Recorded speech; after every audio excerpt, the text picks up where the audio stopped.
courage and your bravery to kind of like start a YouTube channel and just come out there, put your face in front of the camera and say, hey, this is me, this is what I'm going through, and I'm learning to do this stuff, obviously from our virtual father, Jordan Peterson, and who's kind of really taken it upon himself to teach a lot of people the proper way to kind of live and have a life. And so I commend you for that, for doing that. It's not easy to do. So congrats on getting out there and trying to sort yourself out and make it public to everybody. Yeah, thanks, Mike. I appreciate it. I have another YouTube channel. That's the first one I started with, just for, I think I made some highlight rugby videos, and they got some good views, and then I made some Tongan language videos, and I made this joke video where I was showing the differences between Tongans and Samoans, and it on YouTube, I don't know, maybe had 150,000 views, something like that, but it got shared on Facebook and got close to 1 million views. So I thought, oh, okay, maybe I can. It started. So this channel that I have, it started with I made a parody video of Jordan Peterson called Jordan Peterson on Cocaine. You did? I never saw that. Oh, okay. Well, you should check it out. Oh, okay. I gotta check that out. Okay, cool. So yeah, like at first the channel was called Jordan B Peterson. I remember I released it on April Fool's Day, and I didn't really have a plan to make any of these types of videos, and then I just thought about doing it, like trying to just show I wanted to get in good shape, and I thought about making some weight loss videos, but then I thought, oh well, what if I really tried to include all this other stuff? And I guess part of me thought like, oh well, when my first video I made, it got popular, I thought, oh, like what would it be? I just tried to think, like what would that be like if you were this YouTuber person? And I just saw that for a lot of YouTubers, stuff from their past crept up on them. So I just had this idea of just putting everything out there so that wouldn't have to happen with me. Right, yeah, that's like preemptive strike. Yeah, you can see it now in Hollywood. Look at all this stuff that's coming out with people. Right, yeah, it's definitely. I mean, we live in, I guess, like an age of transparency now, where you can't really get away with like doing stuff and hiding it or whatever. It's people will find out or expose you or something. So yeah. What, I got to check that video out. That sounds hilarious. Were you doing an impression of him, or? No, I took one of his lectures, not from this most recent year, before, and I was just listening to it. I was going through his lectures, just trying to learn from them. And this one, he just had a few different things that he said that sounded really funny. And so I thought, oh, yeah, okay, and I just cut them together in a certain way that it comes out pretty comical. Yeah. Okay, nice. Yeah. Yeah, he's got a lot of like mannerisms and stuff that like I notice. I watch a lot of his stuff. I mean, he's got a lot of like, I noticed that when he gets really excited when he's talking, he'll be like, yeah. He like does this a lot. He's like, God, I bloody can't figure it out. Like, I've been wrestling with this idea. Mike, that was a horrible Canadian accent. You gotta I know, I'm really bad. Anytime I do a Canadian, like people always have like a goofy way of like in the States, like making fun of Canadians or whatever. Oh, how about that? Da da da. But I find Canadian people to be pleasant, and I got nothing bad to say about Canadian people. I never understood that. I never understood hearing Americans say, oh, Canadians are so nice. And then I went to New York City for the first time, and I realized, oh, just by comparison, Canadians are really nice to a lot of, not all New Yorkers, obviously, but wow, what a different world. Yeah, New York City. I mean, that's where I'm at. New York City is a beast. Really, it's a crazy place. So you were talking about, I've heard you talk about living in Tonga, right? And then you were talking about making those videos. So when was that? When did that take place? The first time I went there was 2008. So it started off in 2007. I went to Australia in northern New South Wales to play rugby. And before Okay. that, I had never even heard of Tonga. Like a lot of North Americans haven't. Um, but on my rugby team, there was, I think, maybe 4 players that were from Tonga that came over to play. And then at the end of our rugby season, we went on a trip there, and I just fell in love with the place. And then I played another couple seasons in New Zealand, and same thing. There was a lot of players there from Tonga. They have that famous team, the All Blacks, right? Is that the one in New Zealand where they do that dance or whatever? Is that what I'm thinking of? Is that the rugby team there? Yep, the national rugby union team of New Zealand are called the All Blacks, and they do a haka, which Yeah. a lot of people call it a dance. I wouldn't say it's a dance. It's more of I guess you could call it a dance, but don't say that in front of them. That might offend them. It's cool to see, but Okay. yeah, Yeah. when I don't want to offend any rugby players. Yeah. I've seen it in person, and it's the most intimidating thing I've ever seen. It's incredible because when they do Yeah. this, they really believe that they're drawing in the spirit of their ancestors, and Right. just the emotion that you can feel. It's incredible. Wow. Yeah. Yeah. Definitely a lot of powerful stuff going on there. Um, so yeah. So then you went there. You went there for rugby. Did you wind up like um, staying there, or did you come home after like a short period? Like, how long was your time spent there? So yeah, I was in Australia for a couple of years. The first time I went to Tonga was just for maybe 2 weeks, just for a little Oh, okay. But a then trip you we went went on. back. Yeah, so when I was after that, I went back to Canada, and I remember when I was leaving Tonga, I told myself I knew I wanted to go back. I remember looking up in the night sky and swearing that I would go back. And like so for my parents, they had for years been looking to move from that part of Canada, just the long, cold, hard winters there. And Which then part of Canada is it again? so in Ontario, that's a problem. It's Ontario. Okay. um, so I had suggested Tonga to them. We were looking at some different businesses that were for sale there, and so we went. We all went together to get this bar and restaurant, and it wasn't for them. They stayed for 2 weeks. I didn't want to go back, so I ended up just wanting to stay there. I'd made some friends and ended up staying there for 6 months. Nice. Yeah. What was it about Tonga that really drew you in? I feel growing up in Canada, I felt a lot of pressure that there's something you have to become, that you go to school for a purpose, that grade school is going to lead you to high school, then high school is, and you go to university, and you get to that, you're there for a purpose to pick something that's going to lead you for the rest of your life. And growing up in my small town, the Honda plant of Canada was in my hometown. So a lot of the jobs were to supply that factory. So most people were in automotive or factory type work. And I had done that for summer jobs in school. And it just seemed to me that for most people, not all people, but most people, you have these jobs of doing something that you don't really want to do. It's something you have to do in order to get money to pay for your car. Then you use your car to drive between your work and your home is just somewhere you sleep. I just saw this cycle as something I didn't want to do.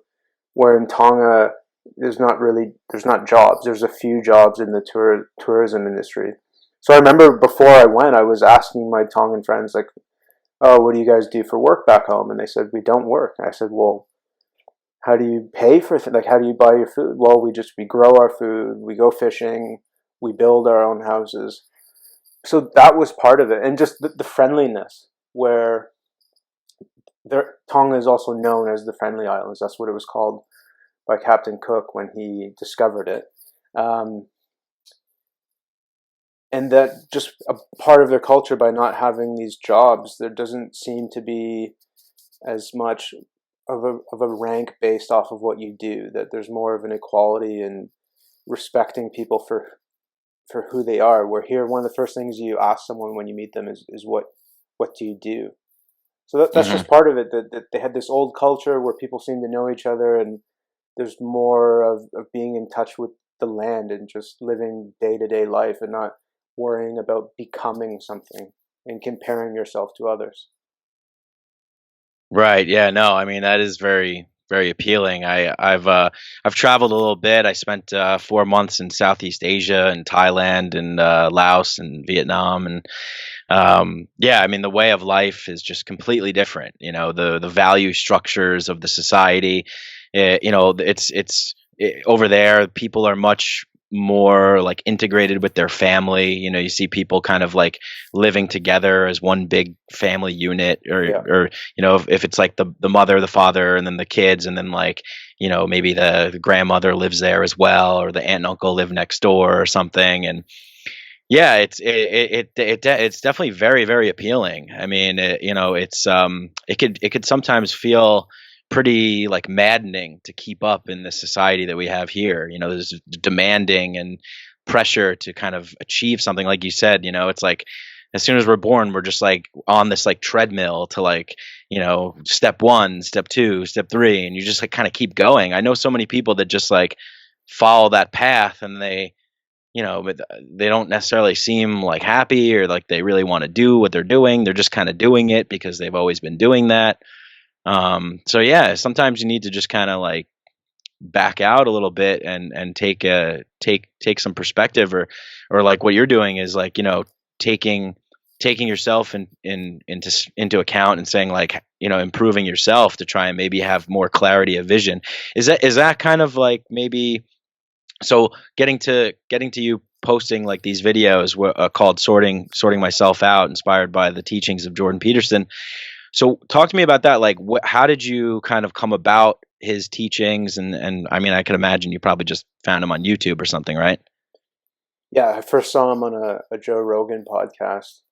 And before that, for years, I had been trying in a way to sort myself out. I'd gone Right. through so many different, like listening to Alan Watts, J.D. Krishnamurti, Robert Anton Wilson, learning about neuro-linguistic programming. Because when I was in Tonga, I talk about it in my channel. I actually got married when I was there. It was my first time ever having a girlfriend, and really rushed into it. And it turned out that was the person who I married didn't really have those same feelings for me. And then so all of a sudden I'm back in Canada, and I just felt depressed and just wanted to be happy again. And Right. before that, like I was raised Catholic, had this strong faith in God, and then lost that, and just tried, I don't know, looking for happiness. So I looked at meditation, reading about psychology, just these things I'd never really considered before because I was sure of what I wanted in the future.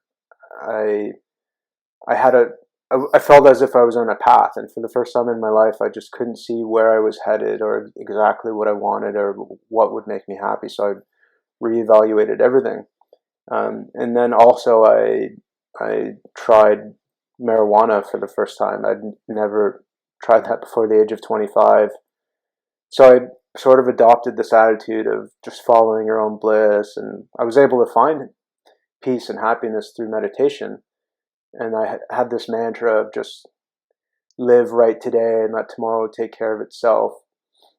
And I stopped really thinking of the future and what I would do, and then not seeing that a few years of living like that, all of a sudden I'm thinking, well, I'm 30 now. I don't really know what I want. I don't have any much of savings or a career going for me. Um, and then so when I first heard Jordan Peterson speak of just starting out small and working out from there, like just clean your room. I had always known that would make a difference. I would do it, and I sort of would clean my room, feel good, and then a few days later it would be back into chaos. Mm, So, and then from first listening to him speak, I started watching his Maps of Meaning lectures. And mm, mm. at first it was hard to digest. I had to watch them a few times, and yeah, so that's really where it started for me. Yeah, I can relate, definitely. I feel like a similar kind of experience. Um oh, like I'd kind of felt like I was on a good path and whatever, and then maybe some things didn't work out. So it's like, well, shit, what do I do now? And I think there is some value in that, and definitely good value in meditation and kind of like living in the present moment and that sort of stuff. But you're right. It's like you can't just only do that because then it's like you're just kind of, I mean, you're not really working towards something like as Jordan Peterson said, like orienting yourself towards like a larger goal. And I I know like, it's very difficult for me. I can imagine you're probably the same way because I took like, those personality tests, the big 5 personality tests that he talks about. I know you did the one that he created, right? Yep. Yeah, Yeah. that's cool. I haven't done that one yet. How did you like it, and what were your results? I know you did a video on that as well, right? Yeah, I had tried a few different ones in the past, and I've always had the same experience where when it comes time to actually do them, I find it very difficult to pick because I feel, well, sometimes I'm this way, sometimes I'm that way. But the results that I got from his test, which is called Understand Myself, I found that for the most part it aligned with how I considered myself. There was two parts where I thought the result was much different than how I considered myself, and that was in politeness. I had a score of being low in politeness, where I'd always considered myself a very polite person, at times overly polite. But then I started to think, well, how maybe it's more so how I interact with people that are closer with me. So with strangers, I can be very polite. If you're buying something at a store, or if I'm at work talking to a customer on the phone. But with my own family or close friends, I feel like because we know them so well and we have that love and knowing that they're always sort of going to forgive us, that you can abuse that at times. So Yeah. I have been trying to work on that. And the other one was with openness. I scored, I think, moderately low in openness, where I thought I was this very open person, but I'll have to revisit that one and look at it again. And I got the same. So as you said, I made a video about it, and what I could see from the comments was that a lot of people had similar results where they didn't quite agree with the results they got from the test. So I'm not sure. Okay, yeah, yeah.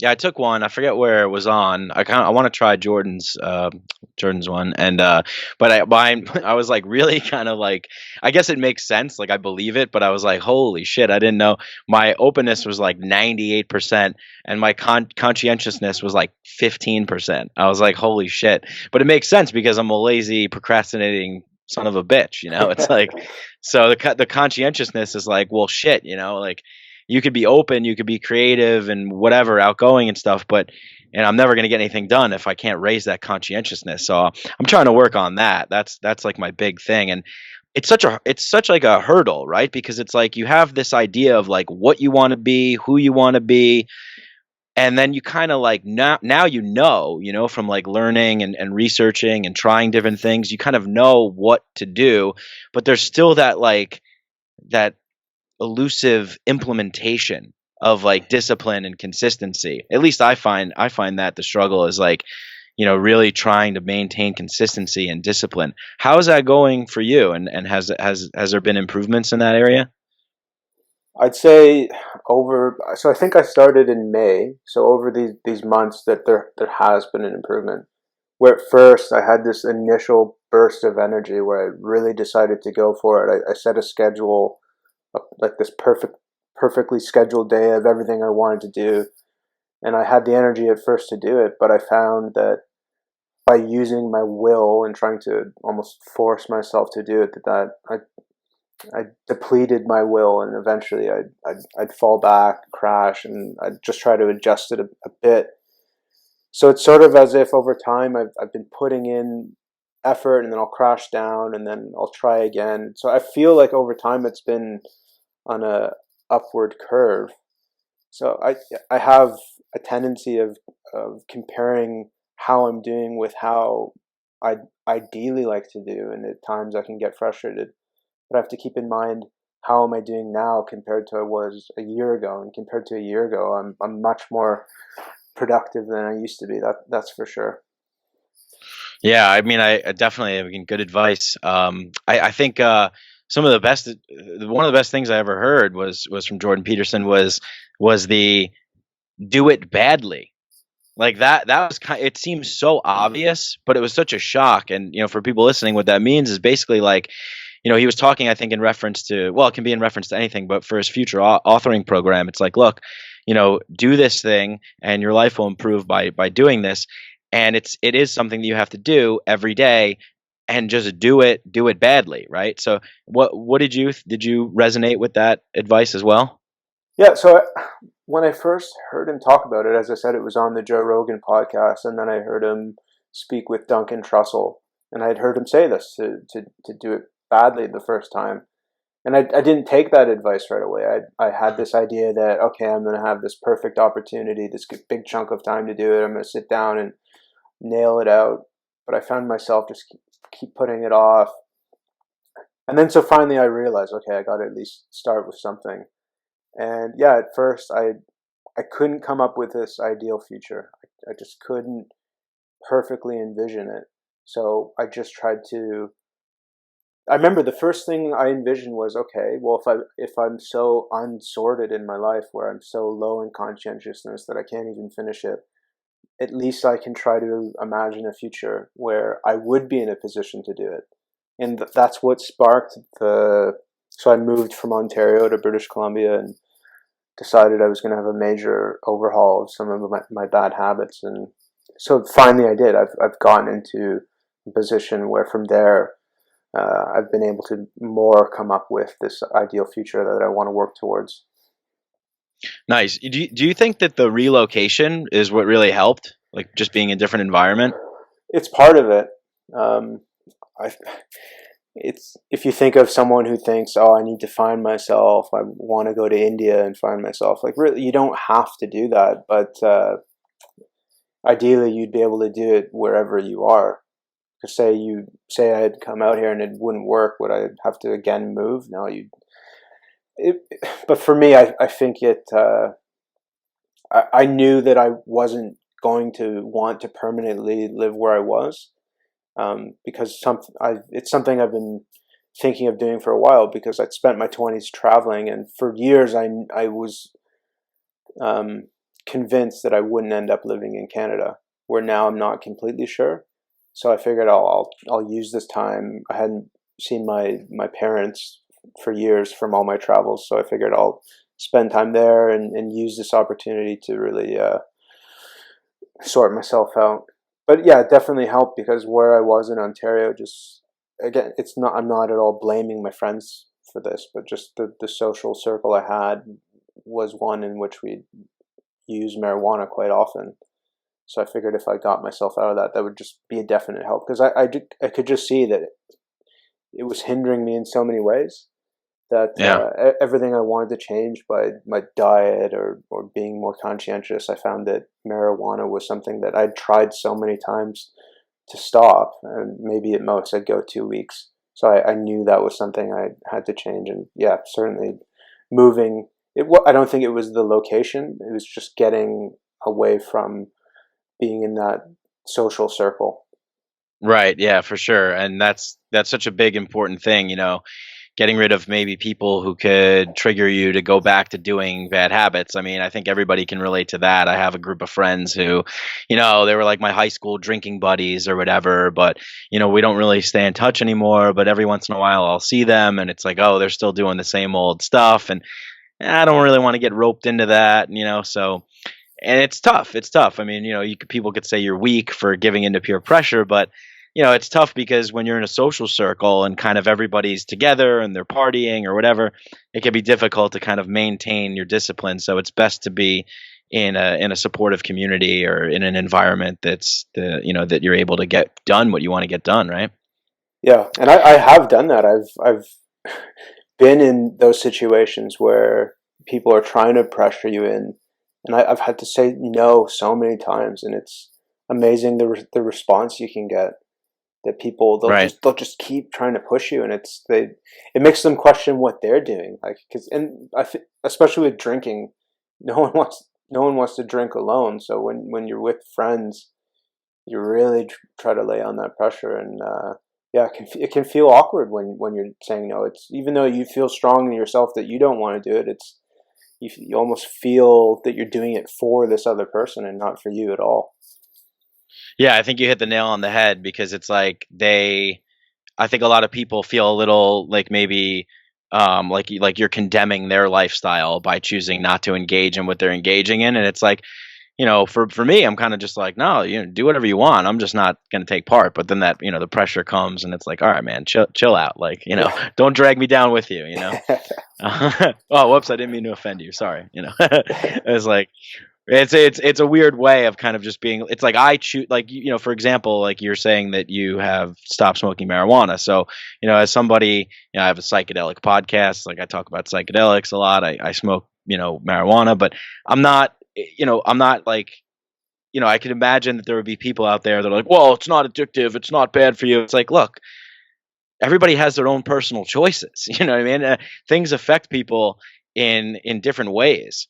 And so maybe this is a good kind of segue to talk about some things like, with it, we would call like, there's are you familiar with Dr. Gabor Mate by any chance? Yep.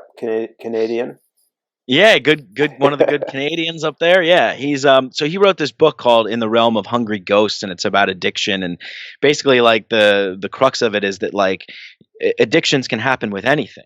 It could be literally anything. And what people cling on to is just whatever happens to kind of like speak to them as a way of filling some kind of pain or some void. And he talks about how we all have these kinds of coping mechanisms. It's like whatever, if you're doing a shitty job or you're at a bad place in your life, some people might choose to drink, or some people might use weed, or some people might binge on food, or watch hours of Netflix, or whatever it is. These can all be addictive behaviors. So I kind of get a little frustrated when I hear people say like things, for example, like, well, porn's not addictive or something like that. It's like, well, it is. Like, I mean, it not inherently by its very nature, but the use that the user engages with it could be unhealthy and addictive. And I found that to be myself. I relate to you in that, where overeating, smoking too much weed, and watching too much porn, or just being on the internet too much. Those are unhealthy attachments. And so, there's a lot of that, like, well, it's perfectly natural for a guy, like, to do these things. And, it can be a little bit difficult navigating those waters. So what was it that made you kind of realize that those three things, because I feel that it's not just us. Like, I get messages from people that listen to this show that talk about these things. I see it on the internet. This is a problem for a lot of young men.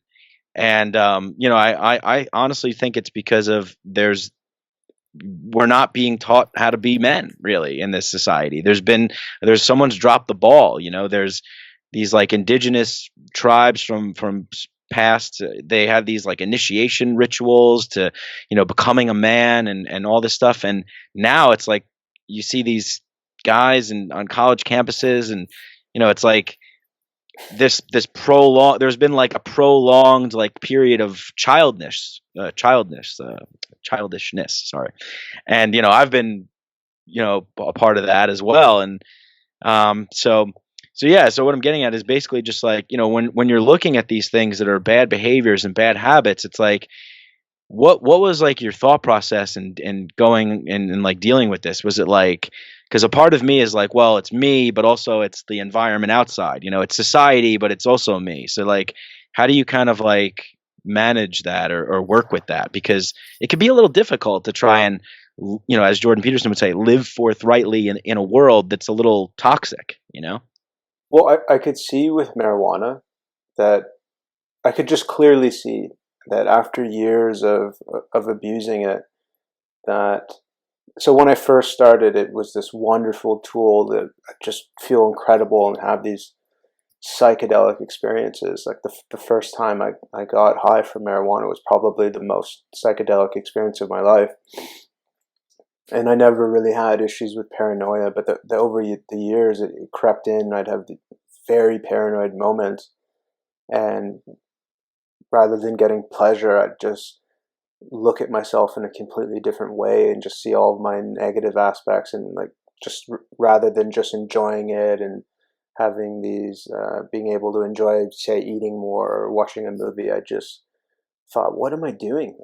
There was one moment in particular. It was I had a shift job at the time, so I was off this one day. It was a Tuesday, 8 in the morning, and all I was concerned with was making this gravity bong.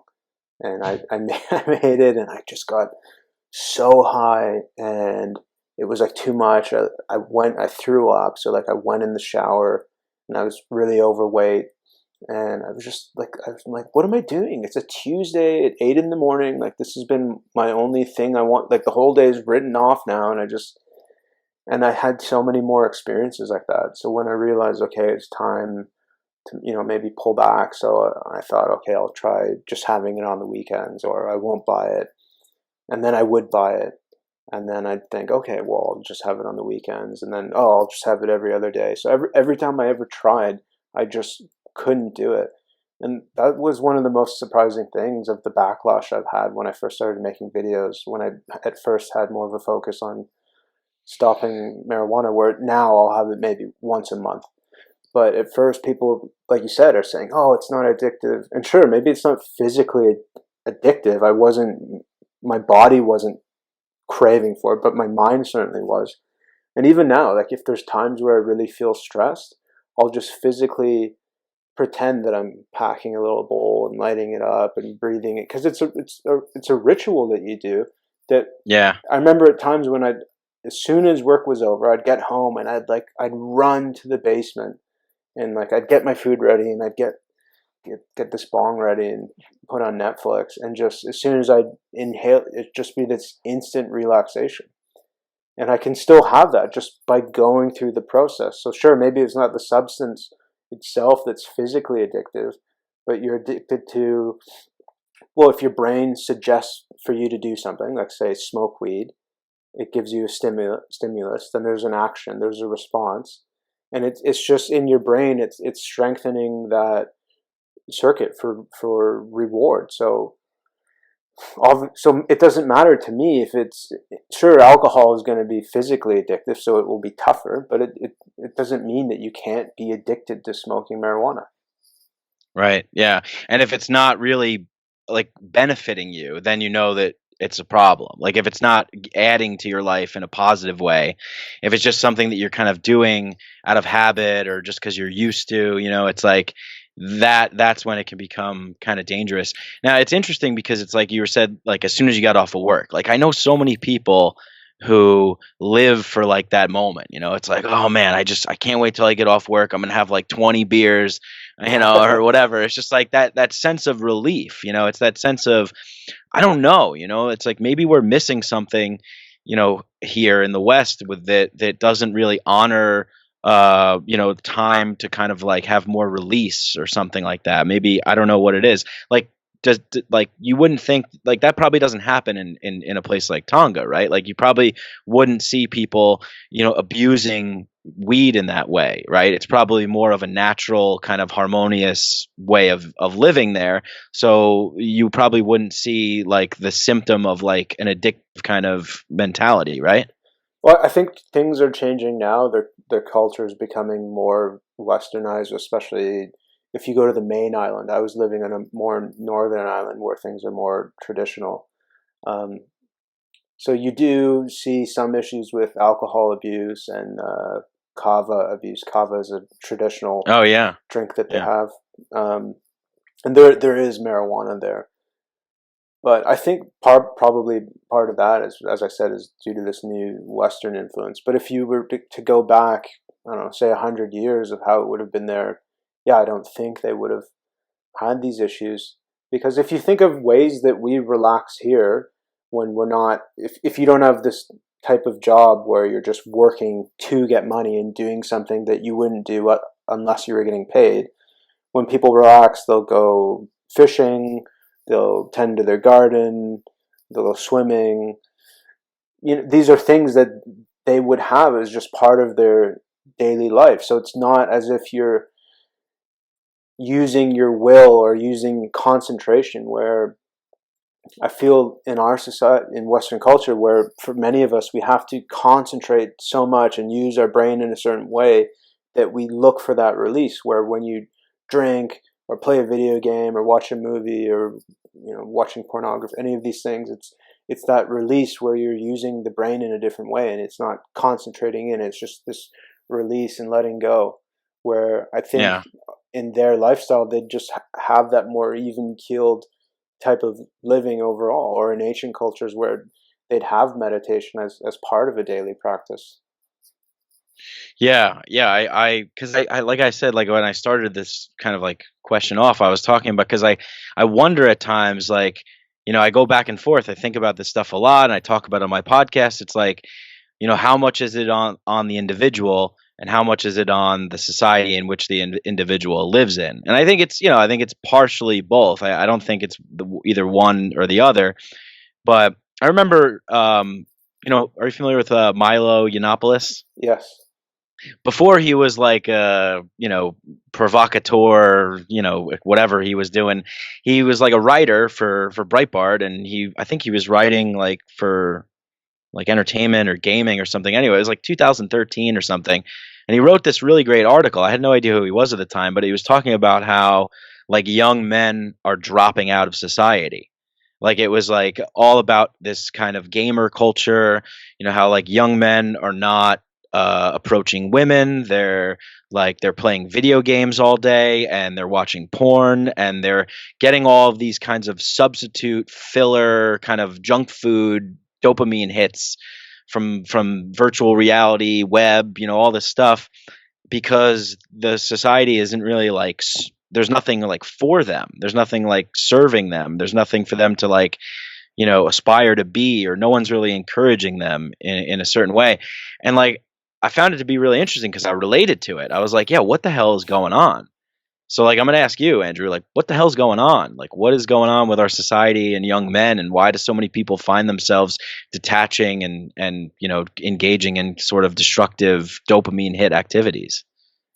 It's a good question, and it's a difficult question to answer. I'm sure there's so many factors where our society's changed so much in just a short amount of time, where we would have been living the same way, or almost the same way, for just thousands of years. And then with this industrial revolution, you can look back to the 60s, where it started having these cookie cutter homes and building this idealized societies where you could just see, looking back, there was sort of this underbelly of seething chaos waiting to come out. Where I'd like to think of the hippies when they were first realizing, oh, we can have fun just dancing around in the mud and no worries. And their parents must have been thinking, like, yeah, we know that. That's what we're trying to get away from. That we used to be savages. It's like we've tried to impose an order on this chaos, and that chaos is re-emerging, and that there's just been people who can see how the brain works and have only been concerned about money, and consciously or unconsciously have made things like social media or video games just to make money out of it. So I think, for our parents, they wouldn't have known. They just think, oh, it's just a video game, or oh, look at how much nutrition has changed, where people are so much more aware. If you think back to what the lunch you would have had packed for you by your mom, or so we've been sort of raised on it, where I don't think our parents would have had that. So we Yeah. we it's really shaped our brains in a certain way, and just so we're just so hooked on getting these little dopamine hits, and also just the way that most men have been treated in media or movies or commercials. We just seem like we're sort of blamed for so many things, that we're useless. So a lot of people just want to clock out and would rather live in virtual reality.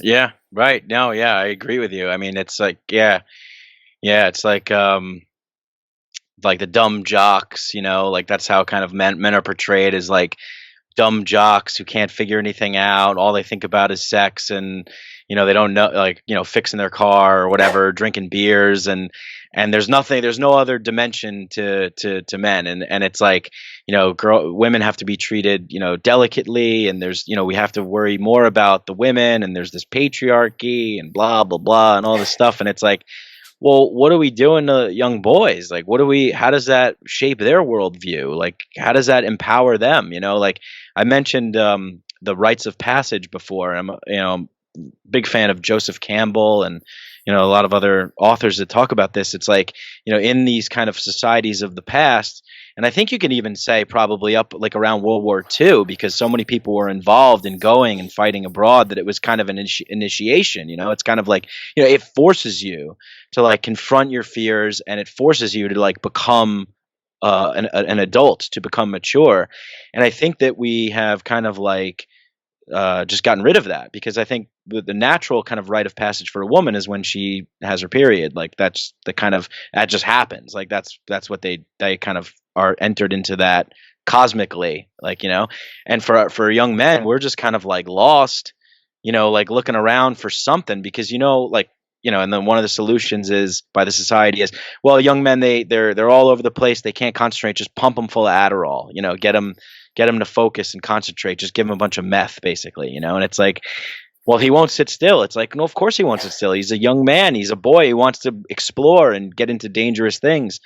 So I think that that's been a great like disservice to young men, and I think we're seeing that play out in what's happening right now in our society with like all of the sort of chaos that's going on, and it's not good. It's definitely not good.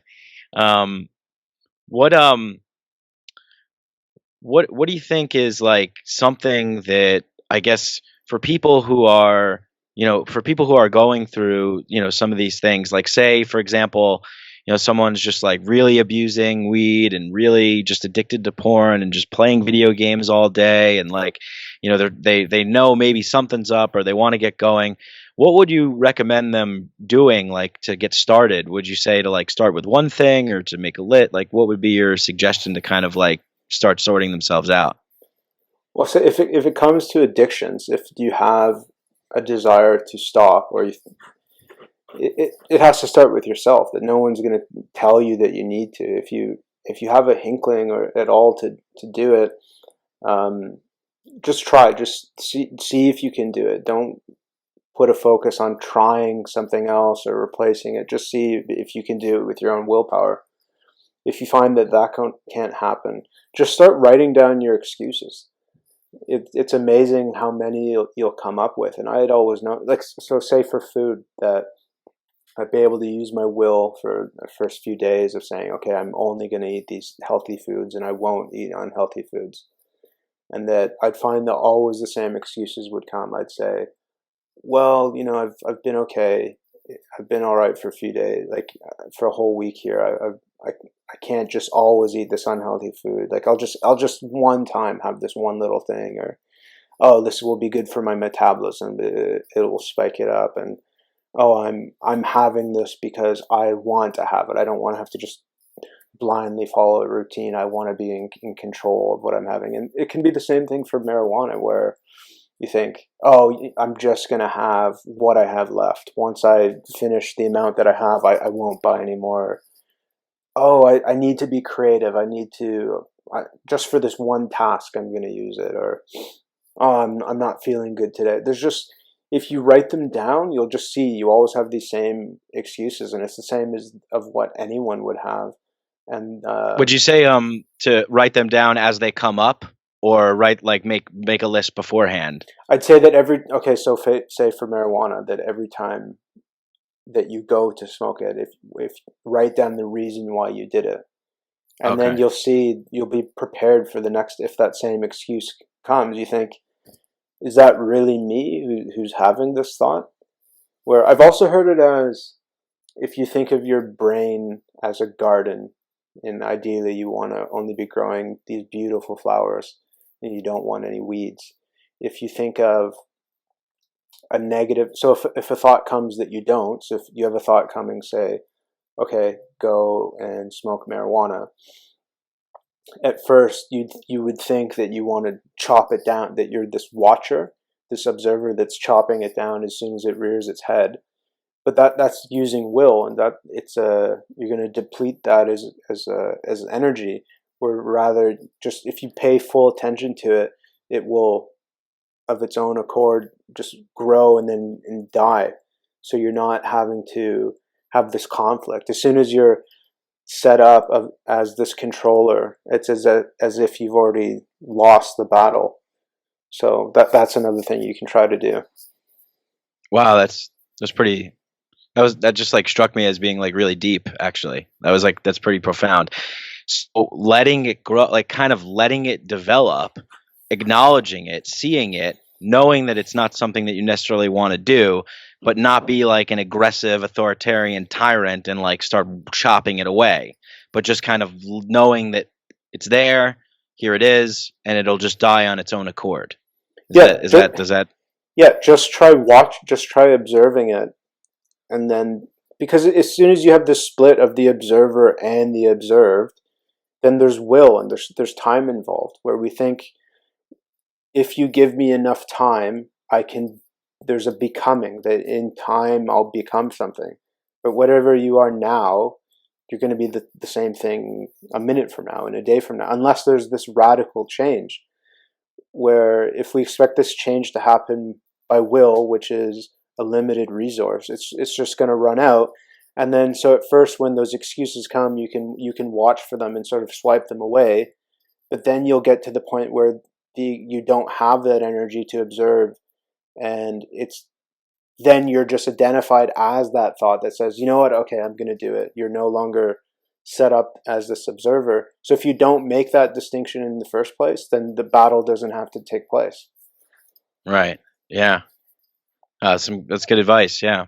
What about like for maybe people who like I don't know if you maybe have received like comments or messages from people who are like guys that maybe don't know that they have an issue, or maybe they're thinking like, like not me, because I think one of the things that you do so well is that you're vulnerable. Like you're basically like a lot of our history, like men have just been kind of viewed as like, look, just shut up, just don't complain, like just go about your day, do what you got to do, and just like forget about anything about feelings or problems or whatever. And maybe that's a large part of why we find ourselves in the situation that we're in, is because I feel like it's really really powerful for maybe some young men to come across like your channel, and they see you and they're like, that's a guy that looks like me, that's like my age, that I can relate to, and he's talking about these problems that he's going through. Holy shit, I'm going through those as well. So it's like, I think there's great power in that. There's really great power in that kind of like, I did this podcast a while ago. I talked about it, about like trying not to like report fake news like about ourselves. It's like, we have this like fake news problem or whatever, and it's like, well, if we're not being honest with like the people in our environment, it's like, well, we're reporting like the story of our lives like falsely.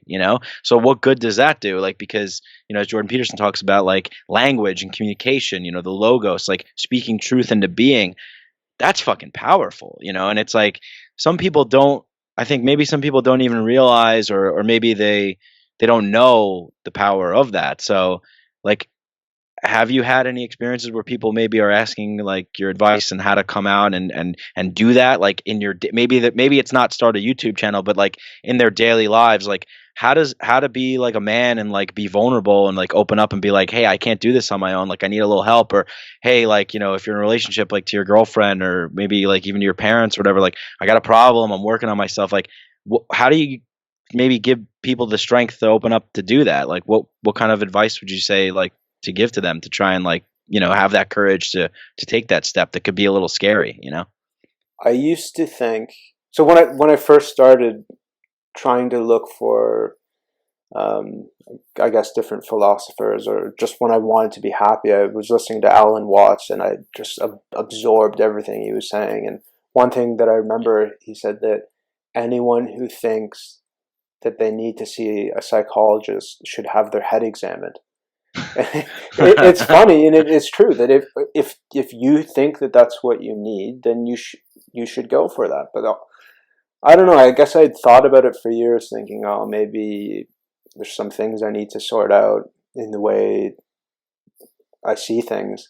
But also I thought, like, okay, well, if you admit that you need that, then you're saying there's something wrong with you. I feel probably a lot of people feel like that, but that's what the self-authoring program is. It's sort of, it's structured in a way of, these are things that you would probably talk about if you went to see a psychologist.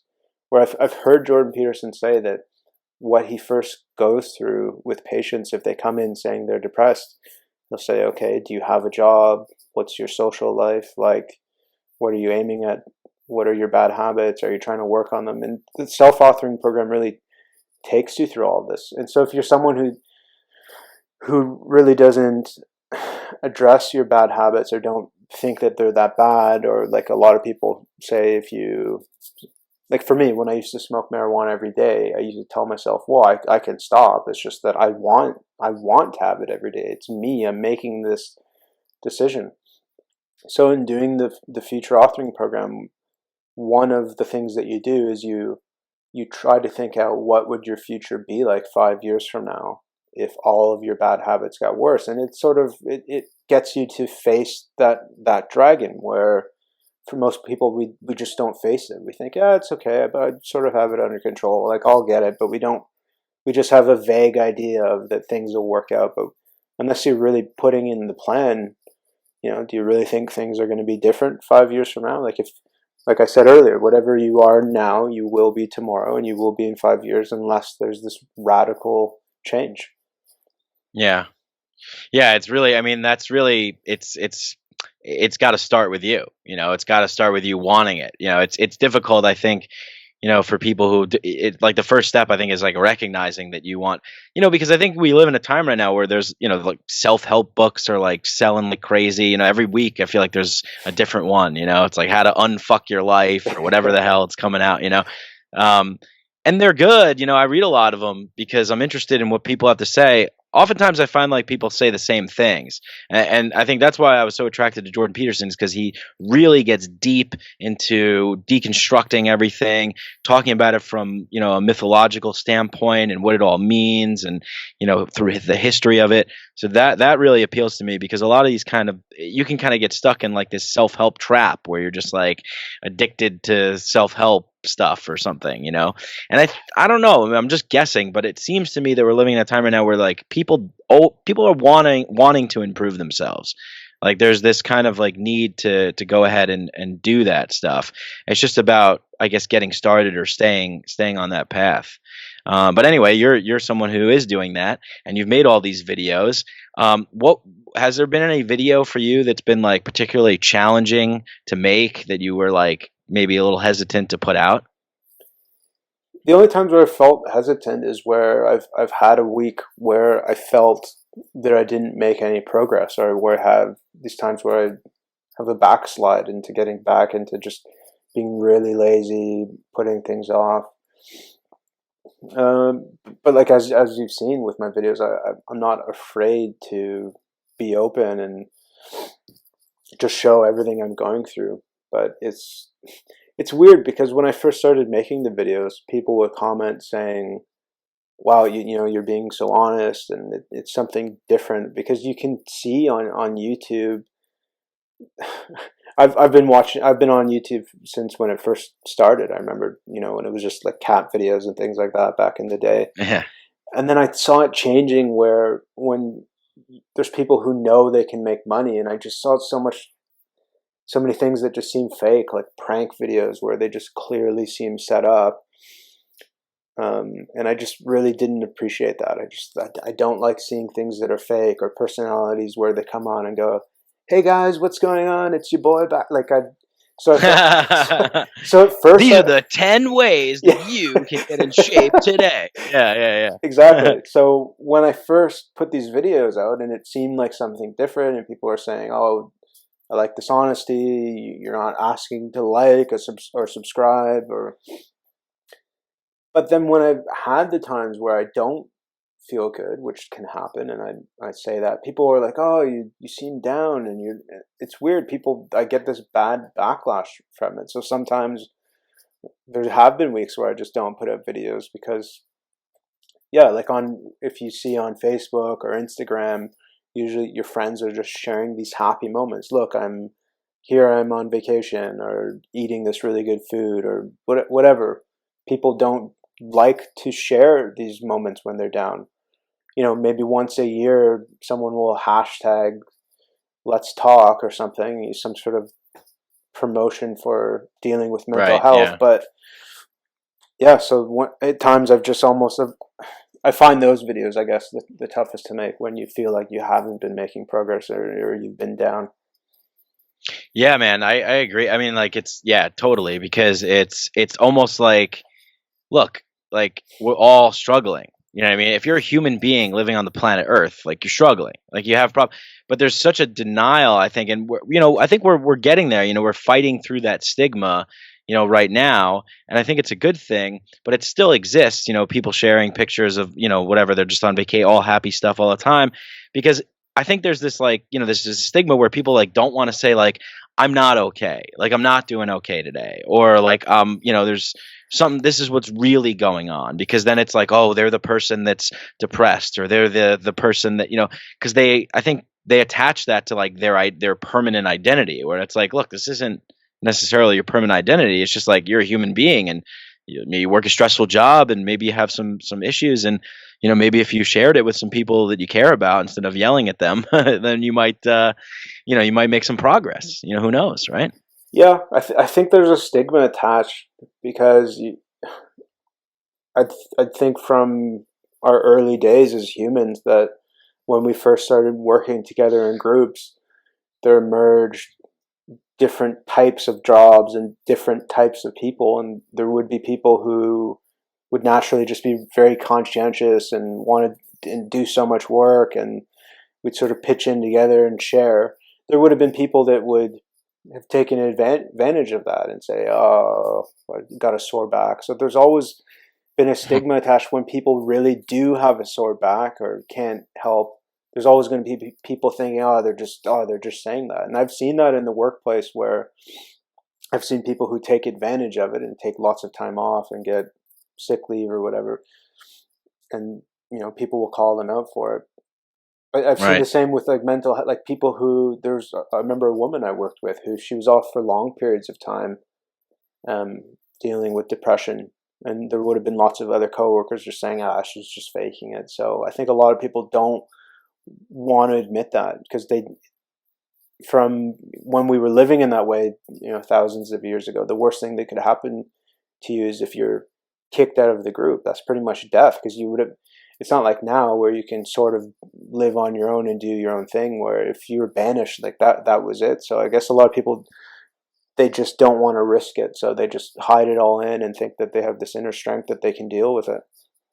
Right. Yeah, which can lead to other symptoms popping up, because they're suppressing it, Yeah, and you're totally right about that. It's still in our biology that like we feel like if we're fired from a job or like maybe we break up with a girlfriend or something that it's like holy shit, we've been cast out of the tribe, like we're going to die, that those kind of that like still exists in our nature in our makeup because I think that is to me like I think that really is one of the most important things is community and being with kind of the people that are on the same wavelength as you and I think it starts with family as well and close friends and if you have those kind of tight knit bonds then I think that kind of sets you up to be successful because you're not necessarily you're kind of like working together with everyone, you're trying to kind of everyone's kind of pitching in to do some kind of greater good, and work towards a higher purpose.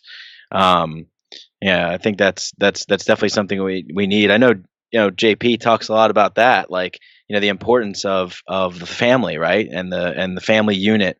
So what's your take on like kind of what's going on right now? I don't know how much you pay attention to like the news and stuff. I'm trying to limit my exposure to it.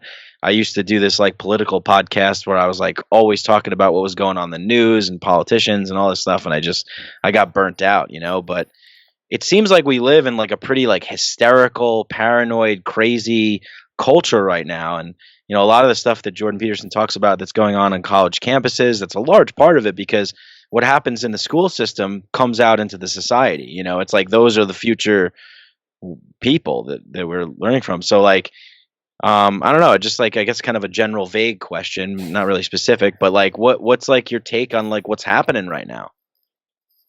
So when I first started smoking marijuana, I got into conspiracy theories and the Illuminati. Oh yeah, So it's amazing. that'll It's do it. a great rabbit hole you can go down, and it definitely seems like there's people who have control and are trying to manipulate us into a certain way of thinking of if it's for population control, that we want to think that the family's bad or that having children is bad.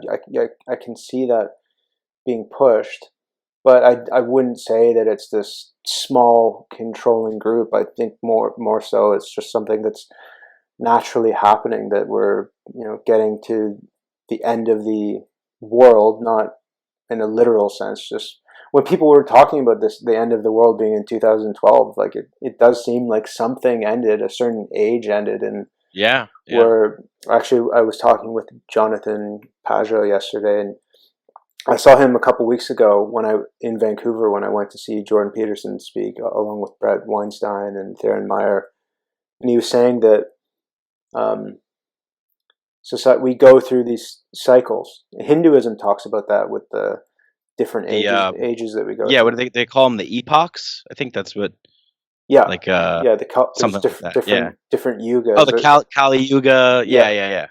So, and I think we're in the Kali Yuga now, and also we're Yeah. but anyways, that we started off with initial idea of what we wanted. It's like you're dropping this golden ball into a pond, and then you're having these waves that come out from it. And as you get to the end, things just get so weird. And it's where at the end, all these new categories are emerging where he used this analogy that if imagine you have a million different buttons you have to sort between yellow and blue, that at first you're just going through it. It feels like it's going to take forever, and anytime you come to one that's an exception, you sort of just put it aside. So if you're not sure if it's blue or yellow, and then at the end, say you have 1,000 left, those are the ones that are going to be screaming out to you. So I feel like that's where we're at now, where we have all these just exceptions, and it's just we're in such chaotic times, and also our population is increasing. So it seems like part of it, yeah, people are trying to manipulate something for us to move in a certain direction of what these people at the top think would be best for society. But we also have Hmm. to remember that society, it's not something separate from us. We are society, and anytime that as humanity where we've tried to make this outside change to society thinking it will change us, it's never worked. If we've tried to Right. implement communism, it doesn't work. So all that we can do as individuals, like you can spend so much time watching the news and seeing that things are getting crazy, but the only thing you can do is to sort yourself out. And I'm sure I thought I invented this analogy, but I'm sure lots of people have had the same thing, that when you're on an airplane and it's going down and the oxygen masks come out, you have to secure your own first before you're able to help someone else. Right. Yeah. Yeah, yeah. Oh my God, that's great. Yeah. You got to take care of yourself. I mean, it sounds so simple. You know, what I mean, it sounds simple. Like it's like, well, yeah, take care of yourself, but like so many people don't and blame other because it's easy, right? It's easy to blame the society, the culture, the stuff. But if everybody just looked in the mirror, took care of themselves, cleaned the room, then that would change the grader, right? It's like if everyone would just started doing that, it's amazing. But I feel like we do kind of need some form of leadership to kind of lead us along. Maybe that's part of what you're doing. Being a voice to the voiceless, or something like that, giving people some strength to kind of persevere and clean up their damn room. Um, I know you had a psychedelic experience recently. You made a video about. Yeah. Um, so, are you somebody that has dabbled in that before, or was this a new thing for you? Or No, I've dabbled. Like I'd say, growing up, I had religious experiences. I remember, I'd say maybe I was six, let's say between 6 and 8. I was going swimming, and I remember when I was young, I used to love like tying things up with rope. And anyways, so I was swimming, and in this lake or this beach area, they had like a guarded off area where children are, you're not supposed to swim beyond. So it was all these floating devices, and it was anchored to the ground. It was tied off to these cement blocks that had chains. And so I remember I'd swim out and I'd try to take this chain and wrap it around myself and tie it, and then see if I could escape. And so I remember, like, I was fully submerged and I tied it, and I couldn't get it undone. And I was like trying to wave my arm out of the water to get attention from someone, and I just was trying, and I couldn't do it. And then I saw in my mind, I just projected on my mind was the news from that night reporting that this child had drowned, and like I fully saw that. And then next thing, I was just standing up, and it wasn't tied to me anymore. And like there's lots of other things that I had, like I just had these bizarre religious experiences. Um, but then, as I said earlier, the first time I tried marijuana, it was as if I was an alien that was put in this human body and was just seeing life on Earth from a completely alien perspective. Where you look at a house, you look at a car, or a tree. It's just something that your mind just automatically names because you're so used to it. So yeah, I'd had that, and and then I tried psilocybin mushrooms, and I had it by myself, and just had this incredible few hours where I felt as if I was God. Not God in the sense that most people think of, that you could just do anything and control anything. I just felt as if God was whatever is before the universe began. I felt like it was just this awareness that came in, that just saw that if I am what grows my fingernails, then I am what shines the sun. I just had this sense of peace and understanding. So yeah, I spread it out. Like, it's not something I ever do for fun or quite often. Like, it's always a lot of anxiety that happens before. Yeah. And because there's always, it's a learning experience, right? Right. I don't Yeah. want to start one of these learning trips unless I've applied what I learned from the last time. Right. No, Otherwise, for sure. Yeah. otherwise you'll have it. It's like, you're back again. Why? You didn't do what we showed you last time. Right. Yeah, yeah. I always like equate it to like going like skydiving, It's like you're a little nervous, like, you're filling out the paperwork beforehand. It's like, you want to make sure that you do it in a proper way, and and then you jump out, and it's like once you jump out, you get that direct experience that you can't possibly explain to somebody else. You can't say like, like you just explained it now, and I know what you mean because I've had that experience too.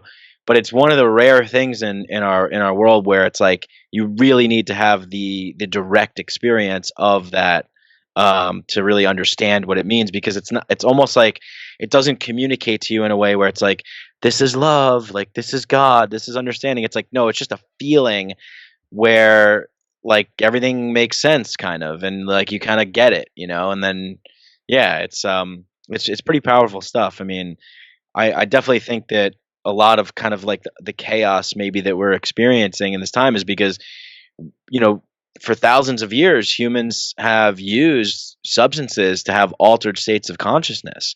And we kind of like have severed our connection with that. And when you see like, look at the news or look at Twitter, it's just like, we've gone mad. Like people have just gone completely mad.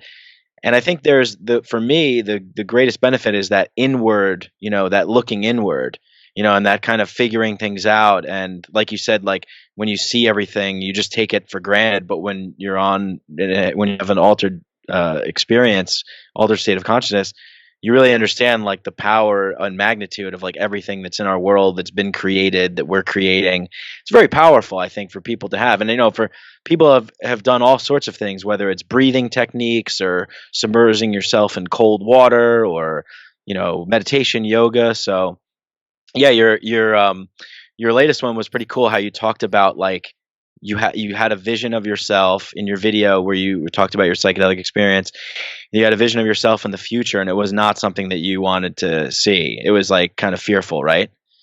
Yeah, so it was the same idea from this future authoring program where you see yourself in the future of what it would be like if all your bad habits got worse, and that's exactly what I saw, and it was very, very much disturbing. It was intense, right? You felt it, you kind of lived it a little bit. Like, it was like a total immersive experience, right? Oh yeah, yeah, it was like it was an incredible experience, a very powerful experience, but also yeah, one of the scariest experiences I've ever had. And yeah, that's why it's something I don't do very often. But say with I can have just as deep experiences with lucid dreaming, which it's something. So again, with marijuana, when I'd have it quite often, I just wouldn't be able to remember my dreams or just barely. Where when I don't, it's as if every time. So when I was in my heavy use of marijuana, when I'd be able to stop for a week and then have a lucid dream, every time that happens, you think, oh, like, why am I not remembering this? Like, if people who, if you realize you could have a better experience from lucid dreaming where it lasts longer, there's more that you can open up to. So that's another thing. If there's anyone who is looking to stop smoking marijuana, just know that if it will increase your ability to have lucid dreams, and that in a lucid dream you can smoke marijuana if you want. Yeah, right. Yeah, you can do it in the dream. Yeah, yeah, yeah. That's true. Well, yeah, we're heading up. We're a little bit over an hour. I mean, I thank you for your time. Thanks for being on. I mean, it was a pleasure to speak with you. What other like things do you have like lined up? What's in the works? What are some of your next challenges that you'll be taking on? Can you give us a little sneak peek, I guess? Yeah. So for the videos that are coming up, it's recently I've rather than working towards goals, I'm trying to implement just putting the focus on systems of things that I would like to do every day, because I found that when I haven't made progress towards a goal, that's where I get frustrated and sort of have a little give up and get back to my old ways of doing things. So I'm going to be doing that for a while, and coming up early next year, I'll be going back to Tonga for a month. So I'll have a lot of interesting videos I can share from there, and from there, if I continue to sort myself out and get to the position I'd like to be in, then I can see. I initially had this idea of like where I used to be the social justice warrior. I wanted to make videos of like lots of things that you see on YouTube of people trying to show social justice warriors, trying to give them that red pill moment. I sort of avoided that because I realized, well, if I don't have a clean room, who am I to be giving advice to people? So, but if I do get to that point, then I'd like to try to make some videos like that. Cool, man. Yeah, that's awesome. I have a lot of respect for you for doing that because it's kind of like a lot of people don't do that. A lot of people just get on there and they're like, "This is what I'm doing. Whatever. Here's my opinion." So that's pretty cool that you're taking yourself into account first, cleaning your room, and then getting to that point. Yeah, I'm looking forward to that, man. I wish you the best of luck. You're going in January, you said, or like in the beginning of the year to Tonga. Yeah, probably in February I'll be going. February. Cool, cool. And you're going for a month, you said, right? Yeah. It's good to get away. It's good to get away, get somewhere else, new location. Reinvigorating. Definitely travel is. I love traveling. So I might be going to Peru around that time. So Oh, yeah, I'd love to visit there as well. yeah, yeah, it's an amazing place. People are great and just good culture. Well, all right, great, yeah, and people can go and find you at Sorting Myself Out, right? That's the name of your YouTube channel. And you have Instagram, right, as well. You do some Instagram videos, or Yeah, I've sort of avoided doing that. I should get back. I have a Twitter, which is well, yeah, sorry. You can tell people where they can find you. Yeah. and just Twitter. I'm trying to get more into it, trying to work my way in. But on there, I'm known as Jordan B Peterson. So Jordan B Peterson, except with the J and the P switched. Yeah, yeah. You're his like alternate side. Yeah. You're it's really fucking cool to see because I know you talked to him too. It's just so he must have been pretty impressed that like someone's really taking his teachings and putting it into practice. So that's pretty cool, man. Thanks for taking the time again. It was a pleasure speaking with you, and let's stay in touch. You know, I wish you the best of luck and looking forward to more videos and more of that stuff. If you're ever in New York, you know, give me a holler. Sounds good. Thanks, Mike. All right, take care.